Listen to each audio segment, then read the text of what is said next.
All right, good evening. It is 6:02 PM and I'm calling to order the Community Relations Committee of the Greenfield City Council.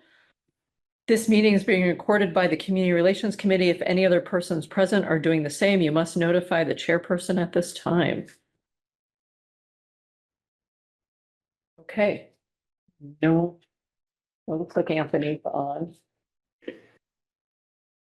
All right, I'm going to do a roll call of the members.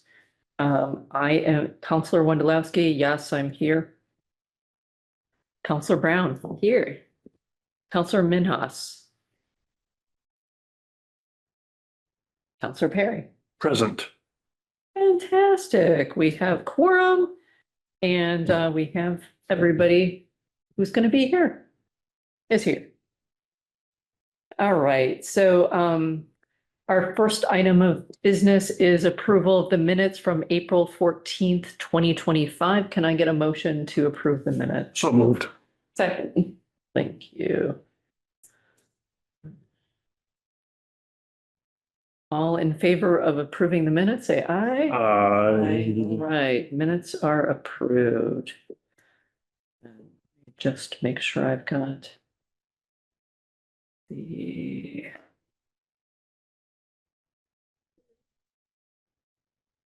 second Perry. Okay. All right. All right, our next is public comment. So I don't have anybody signed up for public comment. If anybody in Zoom land wants to be part of public comment, just put something in the chat and we will call on you. See one hand. All right.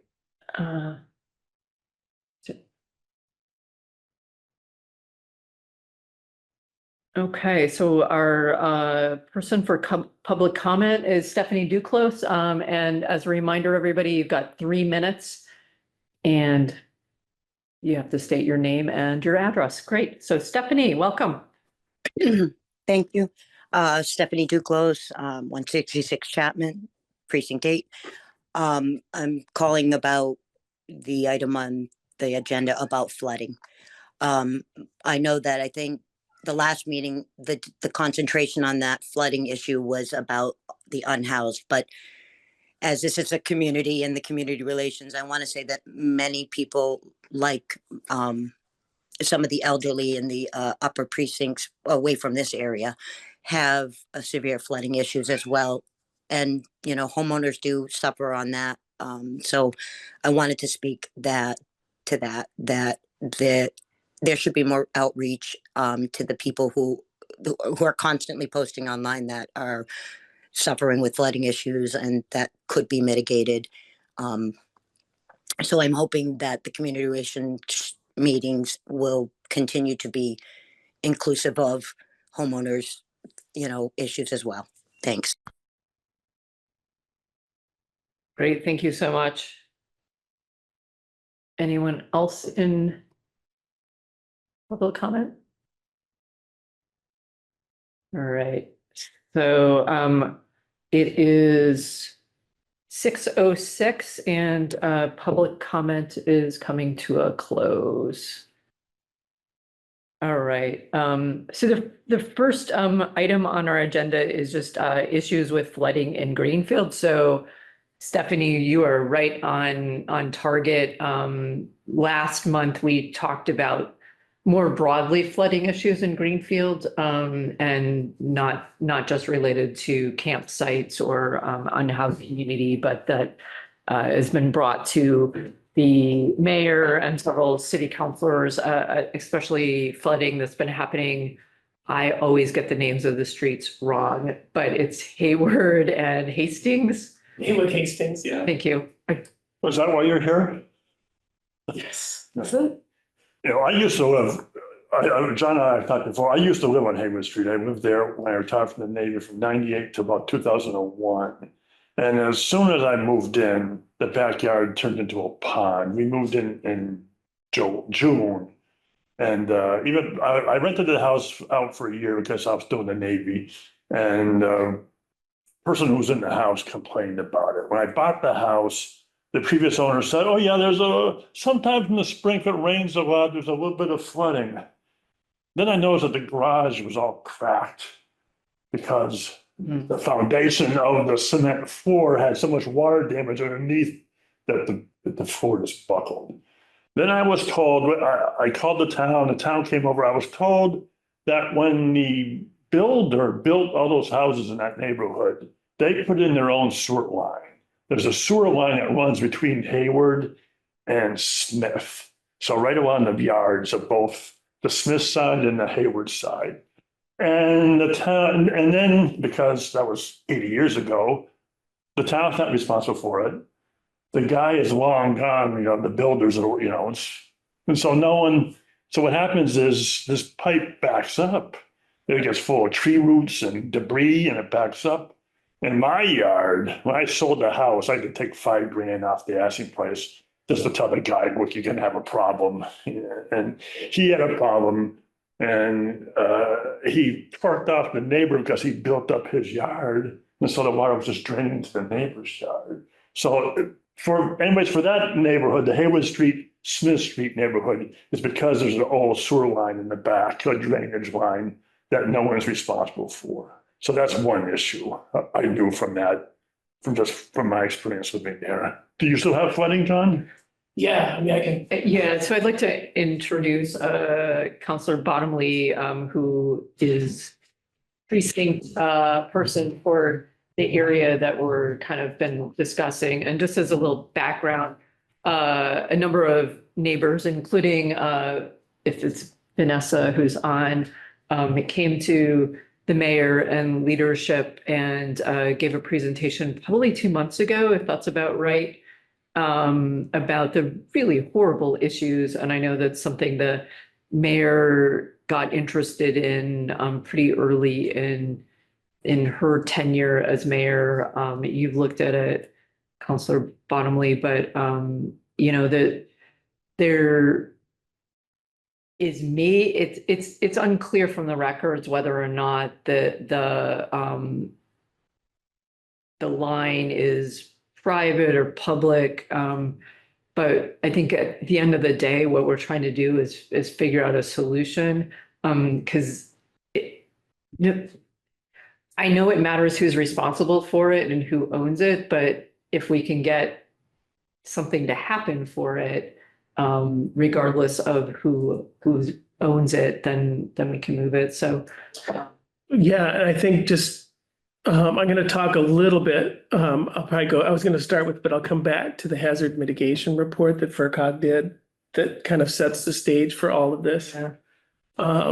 But I think I got involved with this maybe 3 or 4 years ago. I live on Haywood Street, so I'm very aware of it. And the neighbors obviously have expressed extreme frustration now because the system has been deteriorating.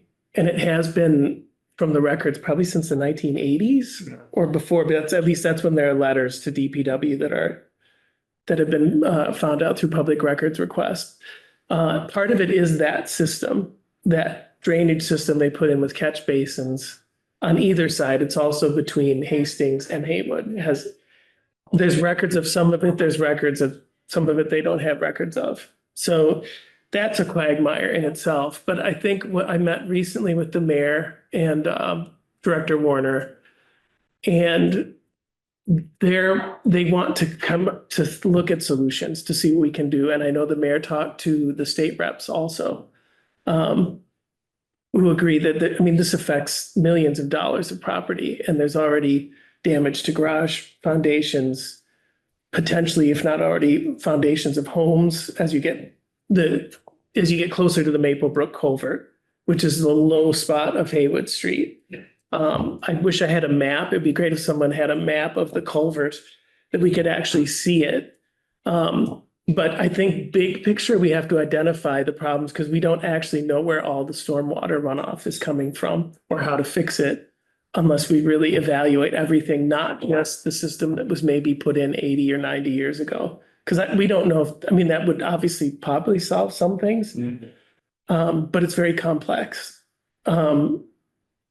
And there's water running in from lots of different places that potentially it's not just the, Right, and they identified, I encourage everybody to get on FERCog and look at this hazard mitigation plan from 2020. Because I'm just gonna highlight a couple things, because they predict in one of these tables, they identify the hazards and risks for Greenfield. And the top risks are flooding, hurricanes, storms, severe thunderstorms, microbursts. right, And then they have several tables where they talk about a 70% increase in heavy precipitation for the Northeast is predicted. They also have a page on urban drainage flooding, where they talk about the runoff due to urban development and drainage systems that aren't capable of conveying high flows. And frankly, where do they say this? Also can affect urban areas, basement, roadway, infrastructure flooding can result in significant damage due to poor or insufficient stormwater drainage. And this is something that's come up in council because our sewer system is also interwoven between this culvert. The sewer lines are going under, above. okay, I think the most interesting thing in here is said this, according to the Greenfield city engineer, the Maplebrook culvert is the primary drainage system for 1,000 acres of the city's most urbanized area. So a lot in the city goes into that culvert, which is not big enough. Yeah, and just for historical, just from what people told me, that was originally wetlands area. I don't know if that's true or not. When they built there, they put sand over it and that sort of stuff, but originally it was known as a wetland area, so that might be part of the problem. Right, and they also say culvert upsizing, replacements, maintenance are needed on, and they list a whole bunch of streets: Spring Terrace, Crescent Street, Cook Street, Hastings, Haywood, Riddell. So they knew back then that this was backing up. And I have not seen that there's been any repairs on this, but there could have been in the time I've been on council. There was talk of this area because that also runs right underneath where they were talking about building the fire station on Riddell. okay. So anyway, I think that is a bigger issue, and I'm hoping that with help from state legislators, we might be able to get funding to evaluate at least I don't know how much of it, like that section of town, to try to figure out how to mitigate some of that. Because it's not just the street catch basins, it's the catch basins Sure. that were built in people's backyards. So John, do you want to go a little bit deeper into that potential funding and kind of what, because I think that's an update since we last spoke. Yeah, so I just know that we're going to create a working group, the mayor's office is, so I'll be on that. Relevant DPW personnel, FERCog personnel, and probably 2 neighbors impacted on Haywood Street. So that hasn't been completely formalized, but I think if we have a small group of people that can come up with an idea of how to go forward, because we have to come up with a plan, because there's just too much at stake with this. There's too many people impacted. Whoever owns that in the drainage system in the yards, it's a huge impact. So there has to be at least a start to figure out how to evaluate that system. And the things I've heard are, one, the mayor spoke to the state reps, so both Blaze office as well as Susanna Whips, which I always forget if she still goes by the hyphenated, but I think it's just Whips now. I think so, but I don't know. Just Whips. I tried to get it wrong. And there is state money for climate resilience, and they thought that we had a really good shot at getting some funding, which will help look at the problem.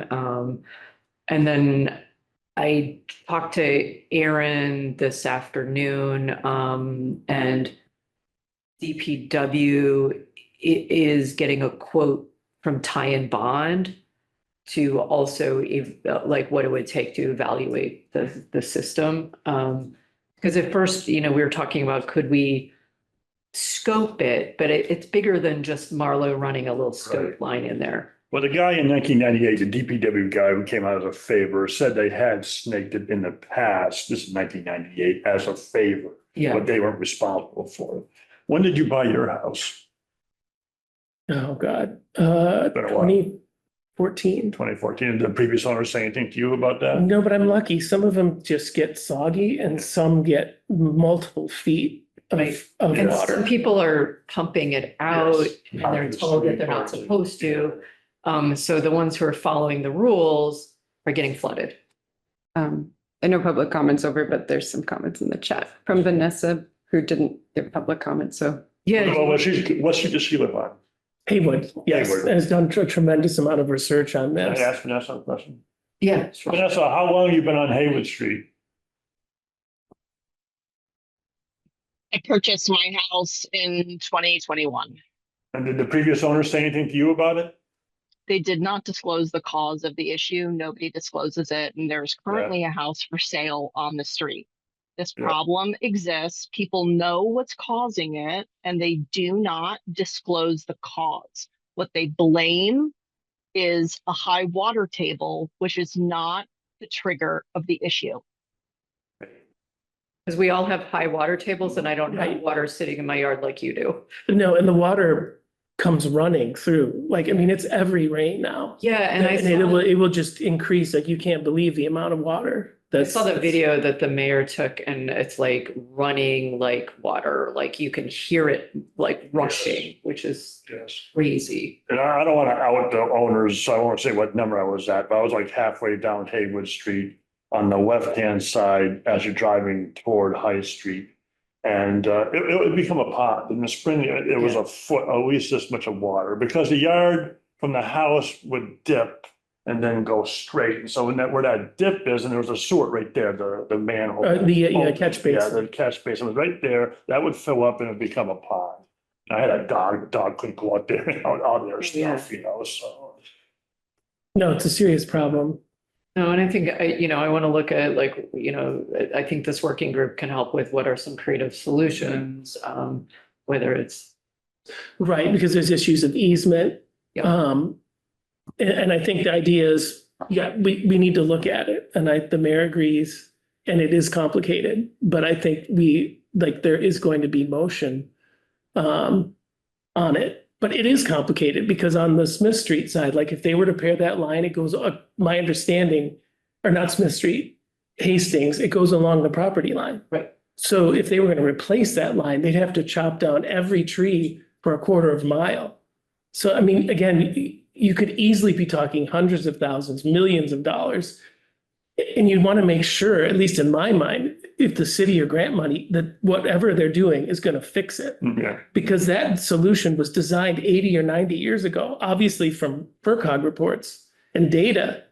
This is way outdated. Climate change is happening so much quicker, and the amount of water that we're getting is much more. Right. So I'm not sure these tiny little pipes and catch basins, even if fixed, would ultimately be the solution for the money. I don't know, and I don't think You a don't want to single put person can small pipes right, back in can when. tell us for sure what will fix it. We need an evaluation of all of that area, which is huge. Right. But I mean, the Maplebrook culvert is a huge issue. So, and that they've already identified as a top priority that needs to be, like many culverts are just too small now in most cities. And they run under houses, buildings. It's really problematic. Well, I think it'll be, and it'll be really helpful to have FERCog on the working group, because I saw that they also got money for the Maplebrook Creek, that underwater stream. They understand the grant process, and I think they also understand the process of either getting easements or permissions. Yeah. There's ways to do it, so that. Whether or not some of these other issues are connected, so that, I Right. think that's what I want to see, like, what's the interconnectedness with And I think, these underground streams that maybe. well, that's the other thing. Yeah, we just don't know. And I think anybody that's been on council for a while, we certainly heard about the sewer issues.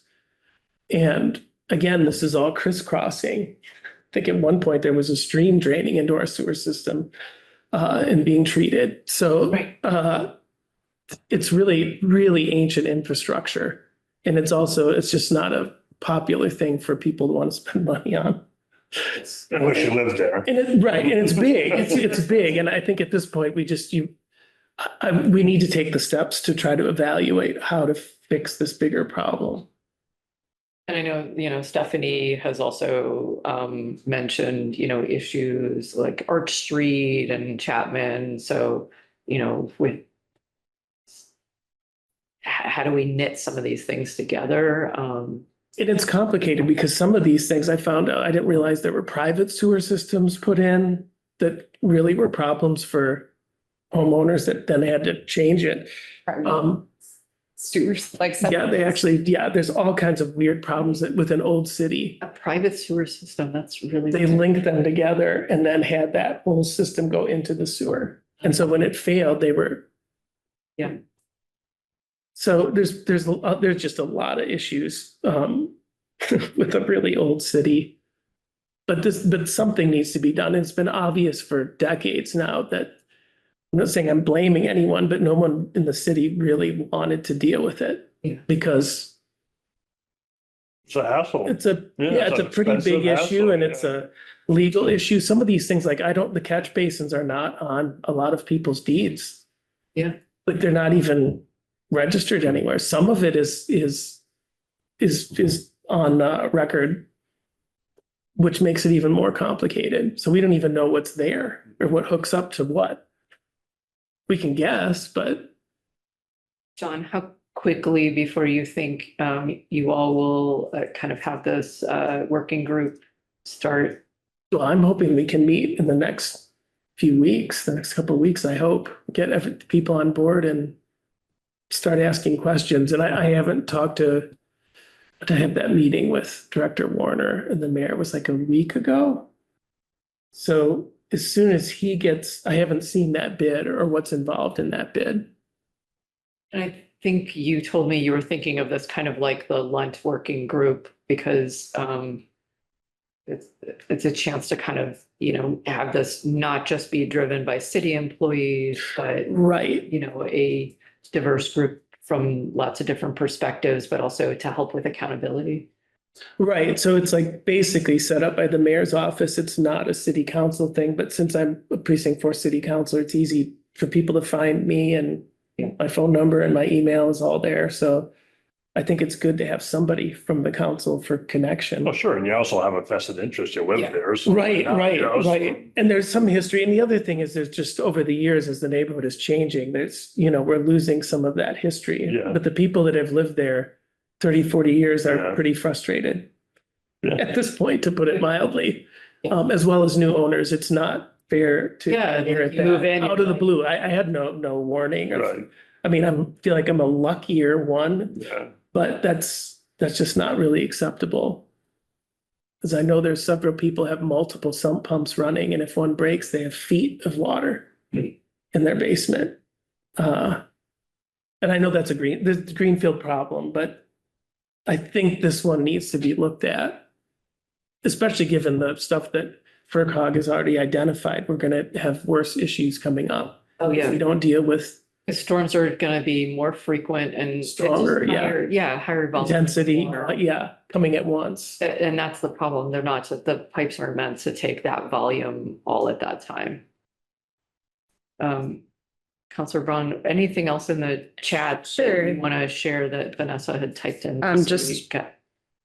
There are some easements on some of the houses and you can't have easements on some houses and not others. The problems are Riddell, Hastings, Haywood, Smith, possibly Lincoln. The budget is minimal for 2026. I'm not sure what that's referring to. Which is what? Don't know what that means. The budget is minimal for 2026. There's just no money in for this sort of stuff, I think you're saying. Right, Yeah, this is why we'll need to find it. right. I mean, it's basically a mess. I mean, the details are huge volumes, but it's basically a mess. There's some easements, there should be other easements, there aren't. There's records, there are no records. It's really a mess. Also noting the health hazard it causes in homes and permanent mold damage. Yeah, Oh, I see too. We have literally no understanding of what's in the water. That's very true. Because again, we don't know where it's coming from. right. Like, Well, even if people fertilizing their lawns and that sort of stuff, then it goes into the ground and goes into the system. Right. So, yeah. right.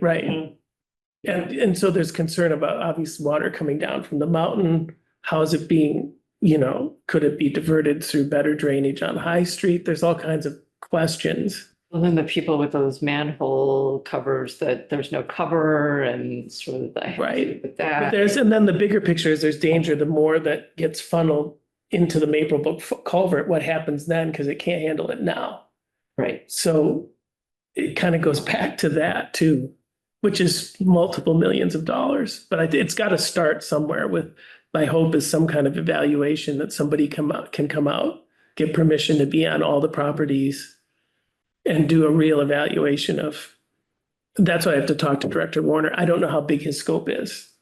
John, what's the process for neighbors being added to the working group? And I don't know if the LUNT process has helped, like in thinking about how to, because I know when there was the meeting here, I think there were maybe 6 neighbors. So there, I think.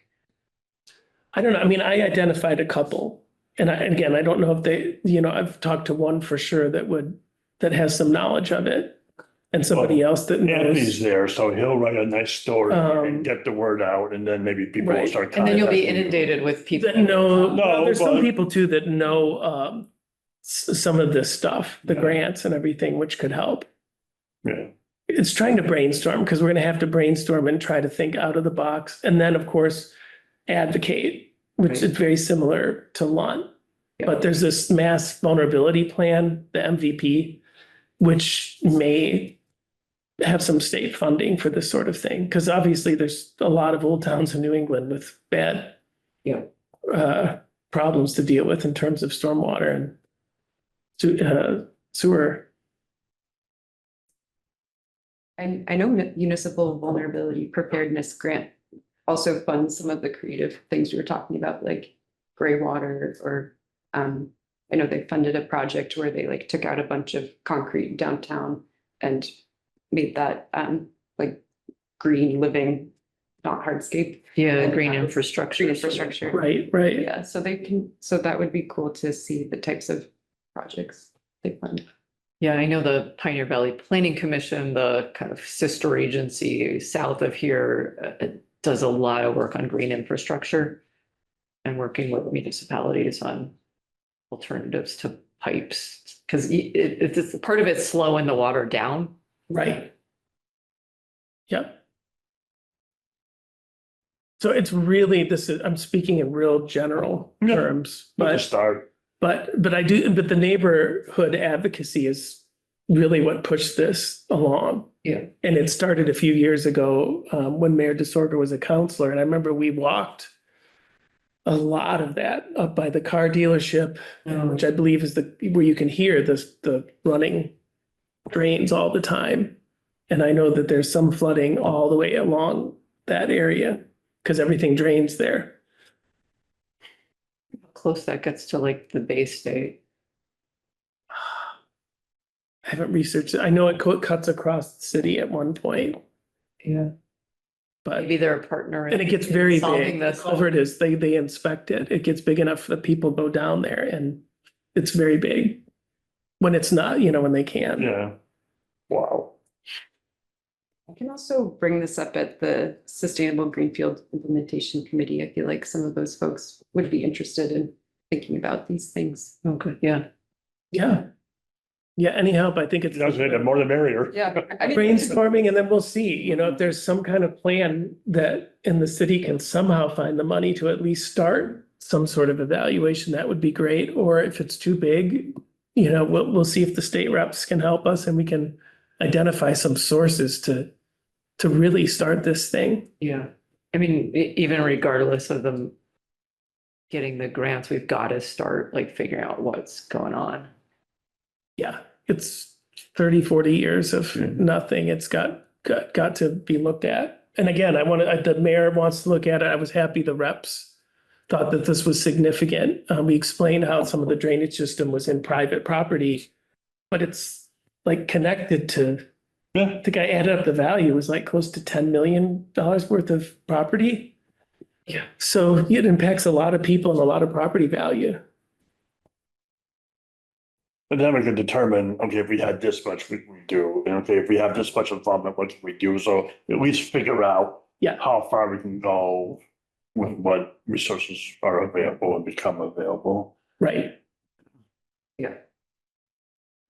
Yeah, and I think using, the advocacy and keep pushing. Yeah.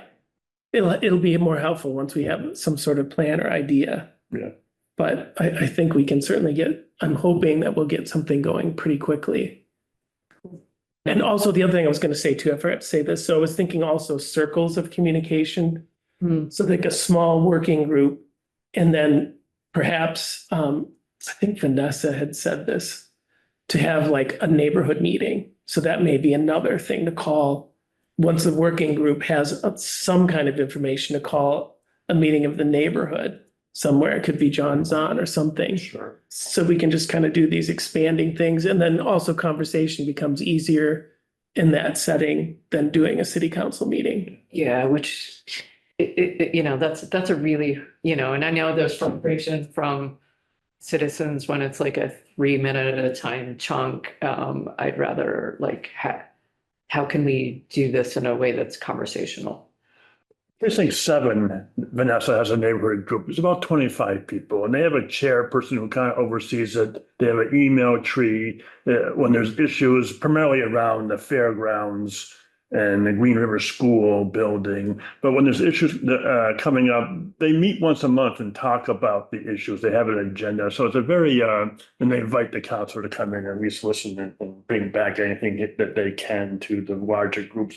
But it's helpful just so that, and the precinct neighborhood group feels like they're involved. They feel like they have a say. They feel like, they have an in with the counselor. So it's a good idea to have those type of groups, just for the communication part of nothing else. But from what I learned, from what I've been involved in precinct 7, you need to have a kind of a spokesperson and not 25 individuals, because then it becomes everybody has their own issues. And so you need to kind of streamline that, which is why the chairman of the group is helpful to kind of keep that stuff organized and functional.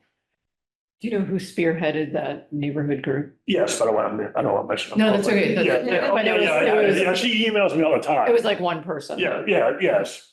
And but they have a little bit of trouble keeping people, I don't want to say corralled, but keeping people, within the boundaries of what the group is trying to do. So it doesn't become this so it doesn't become this chaotic, everybody speaking for themselves. But from especially in the last year, they're working on an ordinance thing, sound ordinance. They're working on different issues that they're driving, which is, good to see, community involvement.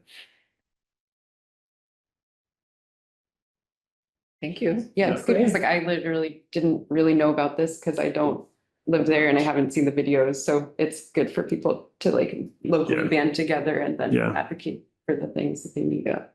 Well, and I hope if anyone else is watching or reads about it, that if they've got a flooding issue or something, that they can bring it forward too, Sure. because Yeah. that's really how these things kind of, Yeah. the pushing does help a little Yeah. bit. And that's why, that was our hope with community relations, to use it to spotlight issues, and because not everything needs to be an ordinance. Some of it is like a conversation that could spark into something else.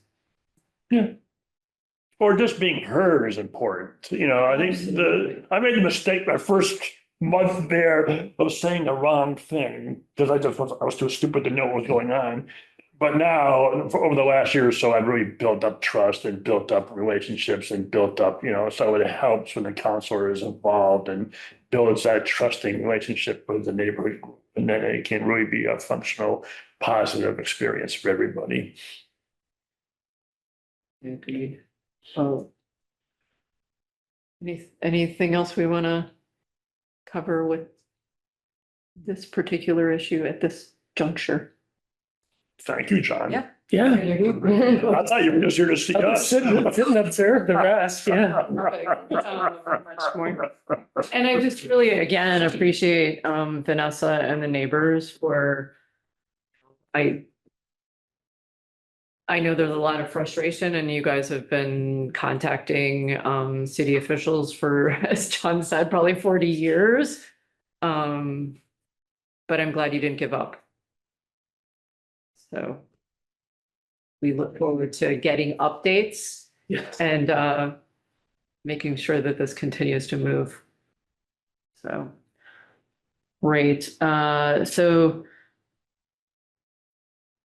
I'm gonna just move out of order because it's a discussion anyway, and ask Counselor Brown for update on the Greenfield Unhoused Community Committee and what you guys have been working on. Sure. Well, it's been great. It's a good committee. I like the people on it.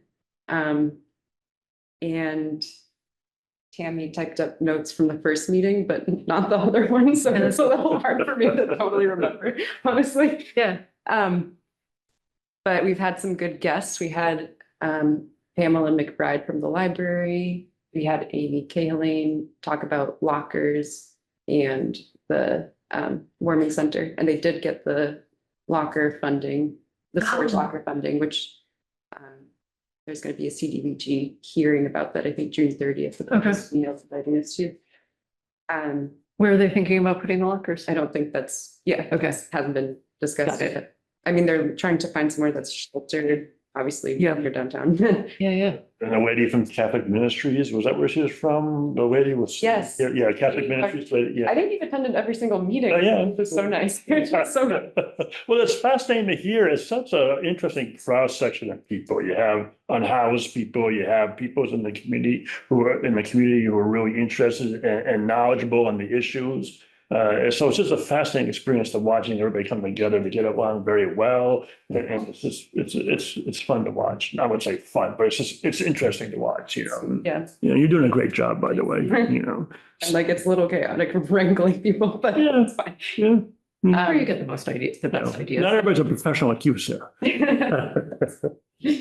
But yeah, Amy Clark, we had from the Interfaith Council, and we also had Wisty Rohrbacher from Housing Greenfield, who had been actively like volunteering at Energy Park and had ideas about people's needs around bathrooms. Obviously, that's a big And one. Pam Goodwin, Right. we did a good job talking about her experiences and that sort of stuff with the warming shelter in the winter. So that brings perspective to the bigger picture and that sort of stuff. So. Um, Do you guys anticipate having kind of recommendations and kind of what?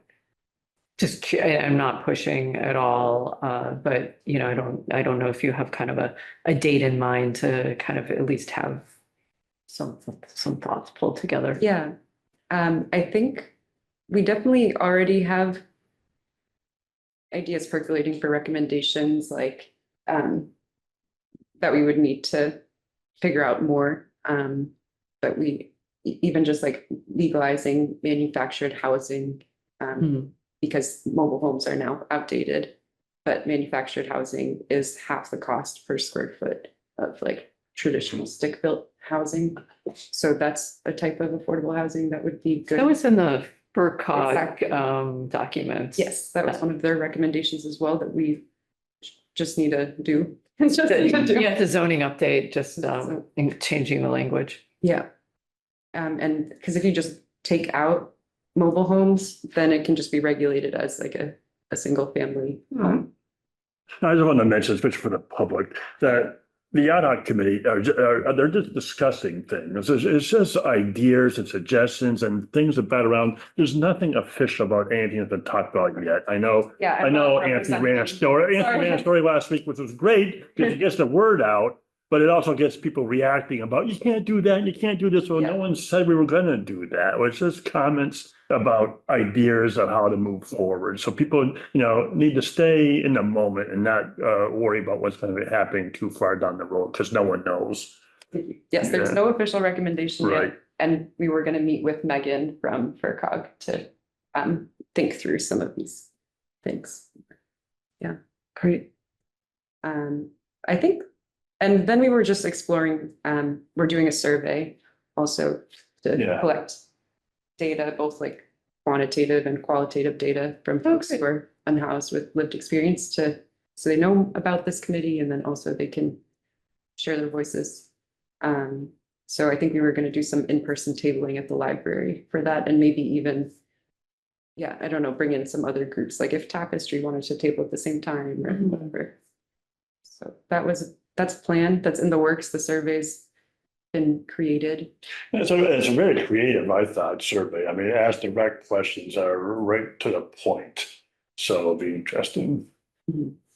Yeah, so survey, I think those are really the main things, like.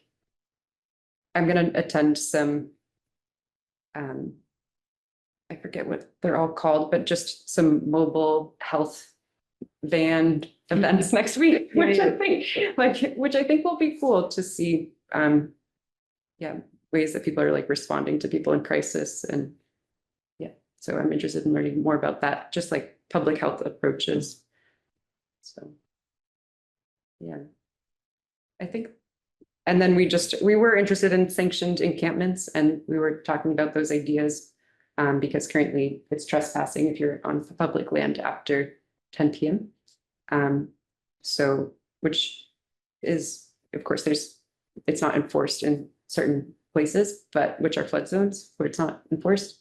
But thinking about what would it take to have an alternative site that could have access to trash pickup and bathrooms and water at the minimum, but that is such a big can of worms that it will take time to figure out. And it doesn't necessarily have to be public land, it could be private land, but it would take a lot of coalition building with other organizations and fundraising for the cost. Interfaith Council also offered to help us with fundraising costs and also the like, because they're a nonprofit and they could accept donations. And then also the if the city gets running an affordable housing trust, that could also help with some of these issues too. So I think that's basically where things are for now. Yeah. Things will take time, but also we'll just see how far we get, I guess, because I know that the timeline was the end of the year. Yeah, but we'll just see how things go. Yeah. Good. We appreciate all the hard work and just all the, as Counselor Perry said, just being open to like to all the ideas, because instead of like, oh, that won't work, like when you first hear it, like stay in the zone of possibility. So that's good. Yeah, find out why it won't work, Yeah. because it's illegal, okay, well, end of story, but you don't know that until you explore all the stuff, so, Yeah, I reached out.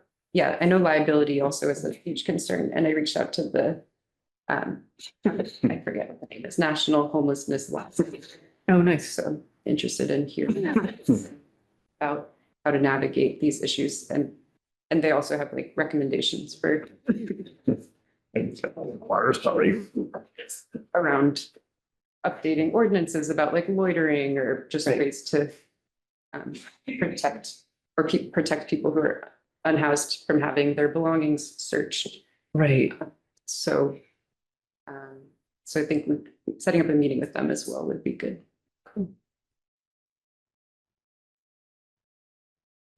Thank you. We lost quorum. Yes. But We'll just pause. Hopefully he's. All right. So the last thing which we have for the next 15 minutes, or until we've exhausted it, is, just, are there other issues? It says on here, direction and goals of the Community Relations Committee. So we want to, periodically just come back and say, like, are there other things that we want to put on future agendas or ask other people to come and speak to us about? So just wanted to open that up again. I'm still interested in like the precinct neighborhood meetings, but I know the mayor would have to call that. But Yeah, so yes, and also we should probably just up that ordinance so that we could also call That's- meetings. I feel like we should stick on following up on that one. yeah. I know I talked to Counselor Golub a little bit about that and how to do that with just a ordinance update. And, we were trying to like think about like, what was the original intention that like everybody needs to be mailed something? That's it. which I think I was gonna look into something and I didn't, but like try to figure out what's the best practice for letting people know in a non-mailing people era, right? You know, can we use like a robocall or, you know, what might our options be that would feel like they're reaching out to everybody without the really high cost of mailing to every, Mm-hmm. Yeah. Posting on social media, website. yeah. So what's like, because, you know, I recognize that a lot of people don't look at social media and especially like with people leaving social media more recently. So, you know, what's the like yes and approach? Yeah, it'd be good to look at the specific place in the code where that is, because Catherine mentioned, or Counselor Golub mentioned that she remembered that there were previously precinct meetings that she didn't remember what the mayor had called for. So I don't know if you remember that either in your time, if like, I don't know why we couldn't call a precinct meeting if I wanted to. I would think. I don't know if there's any rule against it. It's worded a really specific way. Apparently, I don't know. I always get confused whether it's the charter or or Yeah, but again, that's where the neighborhood group kind of comes in, because then they call the meeting and Yeah. invite the precinct counselor to come attend the meeting, so it's driven by the community, not by the counselor, which totally changes the, you know. Yeah. Attitude. so what I might suggest is maybe at our next meeting, since I don't want to like get too deep into this discussion, that we'll put it on the agenda and maybe that will give us an opportunity to both look at the ordinance and then maybe talk through as a group of like what makes sense for us. Because I know other communities like Springfield, they have definitely regular ward groups, neighborhood groups that meet regularly, and I think it's like part of their normal operating procedures. So that would be a good precinct meeting. So simply said, as long as there's not a quorum, you can call a precinct meeting. As long as there's not a quorum of counselors. Yep. And I think the idea, at least in the way the ordinance was written, you cycle through the at-large, so the at-large have to be at least one of those, so they know what the issues are happening around the city, since they're not beholden to one precinct. Any other issues that have been percolating that? Well, we usually hear it at public comment. I mean, I keep track of Yeah. the comments, and so if there's more than 3 or 4 comments in the same topic that we weren't really aware of, then that kind of clues us in there's something going on that might be off the radar we didn't know about. You know, that helps. And then just things at the precinct level we hear about. My precinct, you know, it's usually the fairgrounds. So if something happens this summer with the noise again, we'll certainly be hearing about that at that level. Yeah. But, you know, so, you know, just things we hear about, I guess. I mean, you've brought a few things too, you know, we hear about it and it's raises to that level. But I think it goes back to the definition of what the community is supposed to be doing or Right. see ourselves as. And it can't just be 3 people. yeah, we'll have a fourth soon, right? Yeah, hopefully, I assume that's gonna happen. Yes. And then we'll find We'll out. vote on Wednesday, so. Yeah, and we'll find out, maybe you can find out, I didn't talk about this before, the missing person, if are they aware, are they interested in that sort of stuff, because you're involved in a subcommittee, you have a few things going on, so it's, you know, it's tough to take on too much, Yeah. you know, without falling over. So, No, and I was hoping this other counselor, because they also like are involved with the business community, you know, also can Right, right. it's a good avenue. bring those concerns. So it just puts, well, yes, hopefully we'll have the 4th after Wednesday, but it just puts pressure on us to even show up. I You know, so like tomorrow night I have to miss the Ways and Means. I have a really urgent important family thing going on, but I feel bad about it, but luckily we still have a quorum, but if I couldn't show up, if that thing was tonight instead of tomorrow night, this meeting would have happened. You know, it's- Absolutely. Yeah. Also, like in the bucket of like culture and arts, like public murals and Oh, busking, because like yeah. I feel like, I don't know if anyone's heard of like Berkshire Busk. Yeah, I was on Oh, the, right, yeah, went to that conference. where- yeah, I've talked to a few people about it, so we should continue that Yeah. conversation and how to do it in a way that's not through official channels, which will just bog it down and destroy the life of it. Sorry. But sometimes like too much officialness takes away creativity. Yeah. So, okay, that is good. I'm wondering, because I haven't looked at it, maybe because we've talked about the like purpose of this committee, maybe we need to look again at what is originally written Right, and rewrite it. So, that sounds good. I mean, this meeting, I told you when you first took over, this committee, I think met twice. Yeah. You know, the year I was on it, you Yeah. know, so.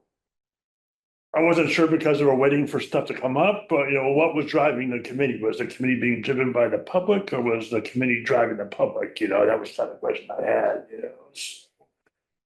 well, and I think it evolved because it was the committee that also was education and there was something and then that became problematic because we have a school committee. Yeah. Okay, so bring definitions, great. Also, I know the trans and gender diverse sanctuary city resolution came to us here Yeah, first. that's true. But is the ordinance, if there is an ordinance, that would just go straight to ordinance? Yeah, so Catherine and I are having discussions about it since it came from here. And looking at making sure there's both redundancy with this, because the state senate is working on something, so, but I don't want to get us to, but, Yeah, I got a couple of emails and that I just tell people resolutions happen a lot quicker than ordinances happen. So you need to be patient and just know that it's still out there and it's being worked on, but it takes time. Government takes time, you know. well, and honestly, it's also like we were in the middle of the budget and I didn't have any bandwidth to, Right. so that's why it took. Sure, I understand. Like not- You don't have to explain it to me. No, yeah, Yeah. we were there. No, but I'm just for the public. Oh, yeah. It's not the machinations of government that slowed it down, it's the volunteers who. Finite time. Yeah. Small time, so, no. All right, Okay, this is maybe just another brainstorming idea. I like the idea of like the overall revisiting. I mean, maybe this is not too many ideas, so we won't do that many of them, but like, I feel like I don't know what boards and commissions are doing unless I go to the meeting or I can read the notes, so it's not so crazy, but like, it would just be nice to have somewhat more of like a round table with like, oh, agricultural commission is saying what they're working on, or I don't know, the Board of Health, like, I mean, that's annoying because that makes another meeting for people, but if there's some way of getting some sort of like summary of things happening, that I feel like the public would appreciate that, and I would also appreciate that. I know you can just read the previous minutes, but some like quick summaries. Well, also it helped because some of the committee doesn't step on anybody else's toes. If Right. some committee, commission or board is already doing the work, then it kind of, we can just hitch our wagon to them and let them drive it. But, well, I've been following the zoning board of appeals because of the cell tower. And, Yeah. It's been fascinating to watch the process and listen to it. And it's, they're going to vote the night that we meet Wednesday night. They're voting on that. so So, it's unfortunate that and I've talked to David Singer about this, like that their meetings are the same time as council meetings, so if a counselor, especially if it's in your precinct, like you can't be in both places, yeah. But they did a great job, I thought, no matter which way the vote goes, they every side, got to say their piece and present their case, and they were heard and they were listened to, and, you know, so it was just fascinating to watch. Counselor Brown, I don't know if this is, I'm putting words in your mouth, but might there be an opportunity for boards or commissions to present with us, like, you know, if we figured out a schedule of ones to hear from, because there are just so many that you just don't hear anything from. Right. Yeah, like cemetery commission, I don't know what I I have no clue. I have no clue. Yeah, and maybe they don't need to do anything, and maybe it's an antiquated thing from like that they do something once a year and they need somebody to be Yeah. on it to do it. There was a story about which town has the fence sitter? It's like, is it Sunderland? I don't know. There was one of the ones with town meeting and they've got like an official. So there's like all these weird things and. Yeah, part of me is like, it would be nice to invite them, but I don't know if that's asking too much of their time. Yeah. But, or even just some way of having, I don't know, AI, like there's some sort of summary. Or when an issue comes up that's specific Yeah. to a board or commission, Right. then we can call them in. Yeah, for a exactly. reason, not just a waste of time and say, what do you do? Yeah. But this issue came up, can you help us with this type stuff? Not a fleshed out idea, but just how can we all be coordinating? Yeah. I mean, I don't know if this is because the A&O does appointments and stuff, but just thinking on the community relations side, there are all these commissions and things where it's often a lot of the same people who get appointed. How do we raise the visibility? And maybe that's something that this committee could help with, of like opportunities to serve. Yeah. And which ones are going to need people, like how does that word get out into the world? Yeah. Human Rights Commission is down 2 people. Yeah. That's all I know. Well, maybe I'll go back. Good. I could after that. If my wife lets me. All right, so I think we're coming to the end of our conversation. So thank you, everybody, for attending. Appreciate the comments from everybody, and I would take a motion to adjourn. So moved. Second. Favor? Aye. All right. It is 7 o'clock on the dot, and we are concluding. Thank you. Thank you.